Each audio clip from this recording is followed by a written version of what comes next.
எப்பவும் சப்பாத்திக்கு குருமா, பொரியல் தான் செய்வோம். இன்னைக்கு ஒரு டிஃப்ரெண்ட்டா பன்னீர் புர்ஜி தான் செய்ய போறோம்.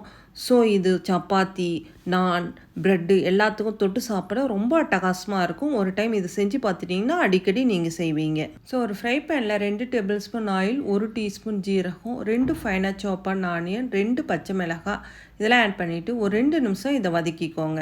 ஸோ ஒரு தக்காளி, இஞ்சி பூண்டு பேஸ்ட் 1 டீஸ்பூன், தேவையான அளவு சால்ட் ஆட் பண்ணிவிட்டு இதை நல்லா மிக்ஸ் பண்ணிவிட்டு மூடி போட்டு மூடி வச்சுருங்க. இது நல்லா வதங்கட்டும். ஸோ மஞ்சள் தூள் 1/2 டீஸ்பூன், கொத்தமல்லி தூள் 1 டீஸ்பூன், காரத்துக்கு தேவையான அளவு மிளகாய் தூள், கரம் மசாலா 1/2 டீஸ்பூன் ஆட் பண்ணிவிட்டு வாட்டர் 1 கப் ஆட் பண்ணிவிட்டு இதை மூடி போட்டு மூடி வச்சுருங்க. இதனுடைய பச்சை வாசனை போகிற வரையிலும் கொதிக்கட்டும். ஸோ பன்னீர் நல்லா ஊற்றி விட்டு ஆட் பண்ணிவிட்டு தேவையான அளவு சால்ட் ஆட் பண்ணிவிட்டு மூடி போட்டு மூடி வச்சுருங்க. ஒரு 5 மினிட்ஸ் குக் ஆகட்டும். ஸோ லாஸ்ட்டாக கஸ்தூரி மேத்தி, கொத்தமல்லி தழை ஆட் பண்ணிவிட்டு இறக்குனா டேஸ்ட்டான பன்னீர் புர்ஜி ரெடி. இது போல் ரெசிபீஸ்லாம் வேணும்னா நம்ம சேனலை ஃபாலோ பண்ணிக்கலாம். ஃபாலோ பண்ணிக்கோங்க.